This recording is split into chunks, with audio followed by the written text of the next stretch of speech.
Será que a decisão do ministro Alexandre de Moraes, que negou a entrega do passaporte do ex-presidente Jair Bolsonaro para ir até a posse do presidente norte-americano Donald Trump, seria um exemplo de perseguição política? Isso que a gente precisa verificar aqui. O pastor Silas Malafaia fez a publicação de um vídeo aí que ele acusa, novamente, ele sempre traz essas informações, e acusa então o ministro do Supremo Tribunal Federal, Alexandre de Moraes, de perseguição política, de ditador político, entre outras coisas que nós já vimos por aqui.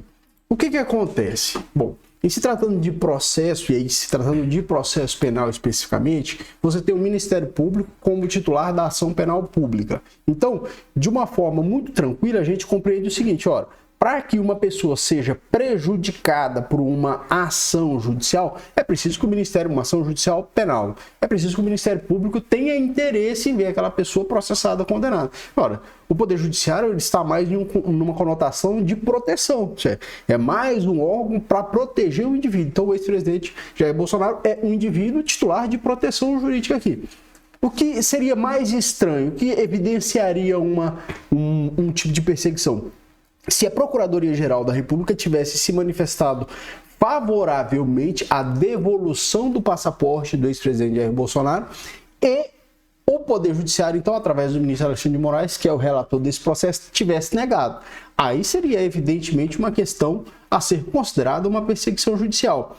Mas o que acontece? A Procuradoria-Geral, conforme essa notícia que saiu no Migalha, se manifestou contra a viagem do ex-presidente Jair Bolsonaro até os Estados Unidos da América para a posse do presidente norte-americano Donald Trump. E aí, depois disso, o ministro do Supremo Tribunal Federal, conforme a notícia no próprio site do Supremo Tribunal Federal, negou o pedido do ex-presidente Jair Bolsonaro para ir à posse lá nos Estados Unidos da América. O que acontece?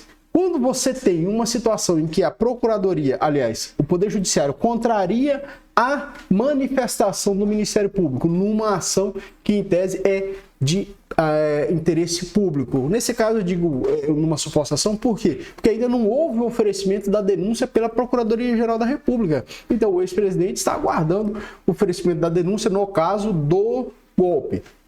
O que acontece? Normalmente, o Poder Judiciário, contrariando a manifestação do Ministério Público, mas no sentido de titular ou proteger os direitos que são titulados pela pessoa, ou seja, enaltecer os direitos. Imagine, por exemplo, que a Procuradoria pede a prisão ou se manifesta favoravelmente a um pedido de prisão que foi formulado pela polícia e o juiz contraria a manifestação do Ministério Público, entende que não é caso de prisão, Entende que não é caso de prisão. Esse é um caso muito comum de quando o Poder Judiciário contraria a manifestação do Ministério Público.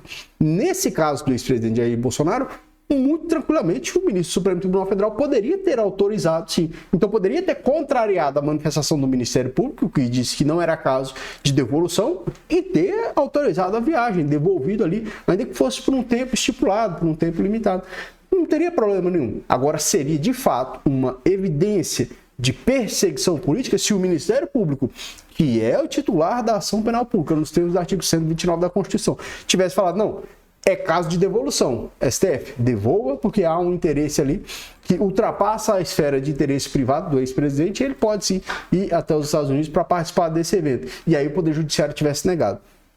Por quê? Você não vai reputar como razoável se o titular da ação penal pública flexibiliza o rigor do processo, então enaltece os direitos da pessoa, autorizando que ela faça essa viagem, por exemplo, e o Poder Judiciário passa a postura, ou assuma a postura de perseguição penal, de perseguição no sentido de restringir, então, os direitos. Então, o Ministério Público fala, não é caso de prisão, e aí o Poder Judiciário vai prender. Então, aí seria um contrassenso, apesar de que o artigo 385 do Código de Processo Penal estipula, mas é um artigo antigo, ele precisa passar por uma reforma, mas ele autoriza que o juiz condene mesmo se houver uma manifestação do Ministério Público pela absolvição, o que é, sob a minha perspectiva, um contrassenso. O Poder Judiciário não pode condenar se o titular da ação penal pública pugna pela absolvição. Mas eu quero saber a sua opinião. Você acha que poderia o ministro do STF, Alexandre de Moraes, ter autorizado essa viagem do ex-presidente Jair Bolsonaro e ter autorizado, então, a devolução do passaporte para que ele fosse lá e depois retornasse? Talvez isso fomentasse dentro do país uma redução dessa animosidade ou dessa politização do Poder Judiciário. Deixa aqui a sua opinião nos comentários. Valeu, forte abraço e até o próximo.